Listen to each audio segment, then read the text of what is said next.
Today we will discuss about the parliamentary government, that is executive. We have already discussed about the organ of the government. First thing is there are three organs of the government. One is legislature, next one is executive. Today, executive, the government of the organ is, you see,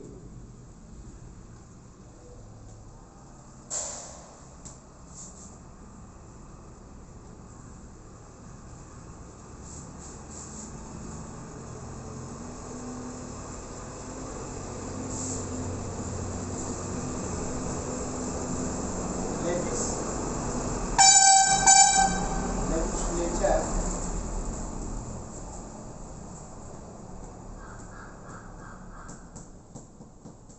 executive,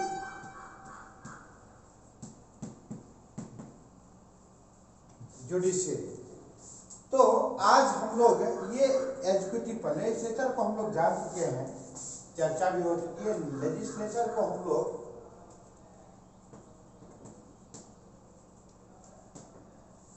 Bharat में parliament के नाम से जानते हैं, और legislature के बाद हम लोग एग्जीक्यूटिव पर, जो सरकार का दूसरा सबसे महत्वपूर्ण ऑर्गन है वह एग्जीक्यूटिव है।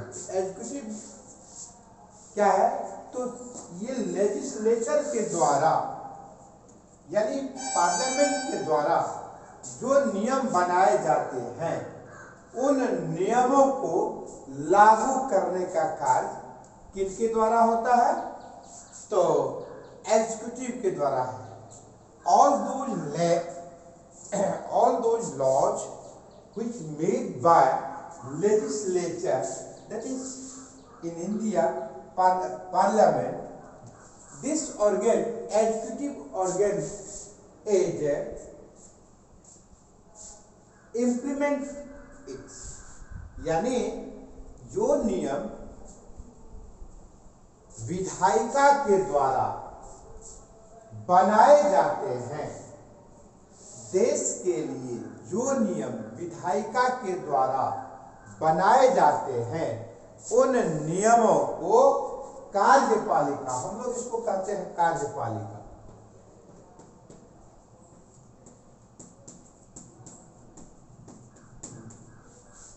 कार्यपालिका कहते हैं। तो एग्जीक्यूटिव को कहते हैं कार्यपालिका के द्वारा ये लागू किए जाते हैं।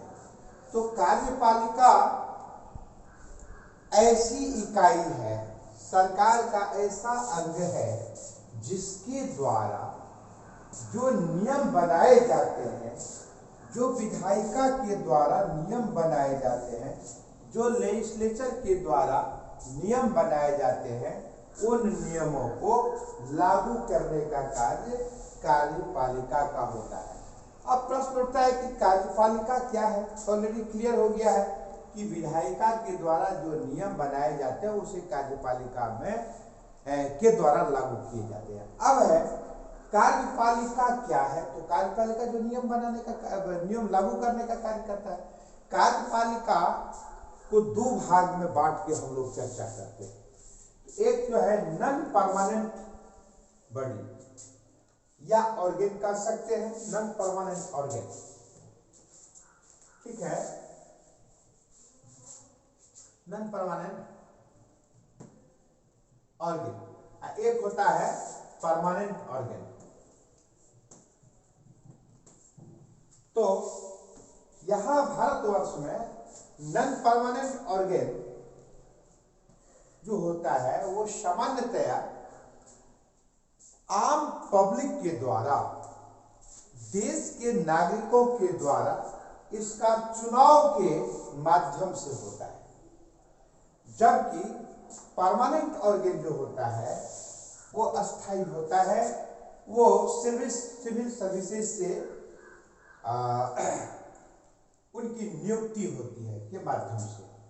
तो ये जो नॉन परमानेंट बॉडी है, इसमें कौन सा बातें हैं?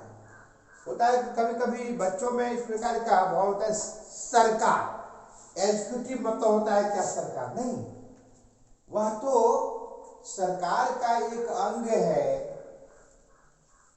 जो हम लोग लेजिस्लेचर के रूप में जानते हैं, एग्जीक्यूटिव के रूप में जानते हैं। तो सरकार का ही एक अंग है जो उसको लागू करने का कार्य करते हैं। सरकार के अंग में भी दो प्रकार का अंग होता है, दो प्रकार की इकाई होती है, एक नॉन परमानेंट ऑर्गेन, एक होता है परमानेंट ऑर्गेन। तो नॉन परमानेंट ऑर्गेन का ज्यादा इंपॉर्टेंस है क्योंकि ये डायरेक्ट जनता के द्वारा चुन करके आती है।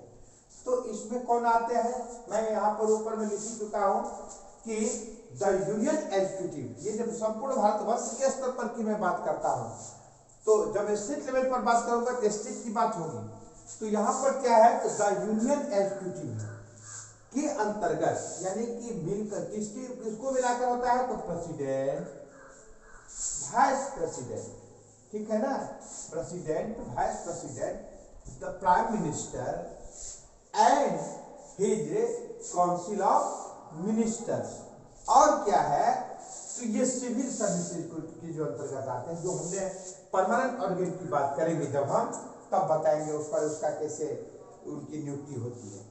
तो ये जो नॉन परमानेंट ऑर्गेन का हम विशेष करके अभी यहाँ पर चर्चा करना पसंद करेंगे। तो इसमें कौन आते हैं, राष्ट्रपति आते हैं, उपराष्ट्रपति आते हैं, प्रधानमंत्री आते हैं और मंत्रिपरिषद आते हैं। ये नॉन परमानेंट तो अस्थायी, यानी कि ये बदलते रहता है। वैसे इसका कार्यकाल जो होता है केवल और केवल 5 वर्ष के लिए होता है, लेकिन 5 वर्ष से पहले भी इसमें बदलाव आ सकता है, और वह तब होता है जब सरकार अल्पमत में आ जाती है। जब अल्पमत में आती है तो ऐसी स्थिति में गवर्नमेंट डिसॉल्व कर जाती है, लोकसभा भंग हो जाता है। तो इसीलिए इसको वैसे 5 साल के बाद ये बदलते रहता है, परिवर्तन होते रहता है, या तो सेम की सरकार बन सकती है या फिर विभिन्न पार्टी के स्तर पर एलायंस के द्वारा सरकार बनती है। तो इस तरह से गवर्नमेंट फॉर्म करती है, लेकिन 5 वर्ष से पहले भी हो सकता है, और नहीं तो 5 वर्ष के बाद इसमें परिवर्तन हो जाता है। इसके बाद क्या है कि दूसरा जो है नॉन परमानेंट, ये विभिन्न कमीशन के माध्यम से, यूनियन पब्लिक सर्विस कमीशन के माध्यम से इनकी नियुक्ति होती है, इसके सदस्यों की नियुक्ति होती है, या फिर स्टेट पब्लिक सर्विस कमीशन के माध्यम से नियुक्ति की जाती है। इसमें राष्ट्रपति होते हैं पहले, फिर उपराष्ट्रपति, मंत्री, प्रधानमंत्री, मंत्रिपरिषद। तो इस पर हम लोग चर्चा करेंगे कि राष्ट्रपति का कि जो एग्जीक्यूटिव बॉडी में जो सर्वोच्च पद पर होते हैं, जो कॉन्स्टिट्यूशनल चीफ के रूप में भी जाने जाते हैं, वो क्या होते हैं, तो राष्ट्रपति होते हैं। महामहिम के रूप में उन्हें हम लोग जानते हैं, सम्मानित करते हैं इस अलंकरण से। तो पहला जो है प्रेसिडेंट पर हम लोग चर्चा करेंगे। प्रेसिडेंट कौन हो सकते हैं, उनकी नियुक्ति कैसे होती है, उसके लिए क्या क्या अर्हताएं हैं, योग्यताएं हैं, उसका कार्यकाल क्या होता है, इन तमाम बातों पर हम लोग अध्ययन करेंगे। तो आज की कक्षा में इतना ही, और अगले दिन हम लोग प्रेसिडेंट पर चर्चा करेंगे। धन्यवाद।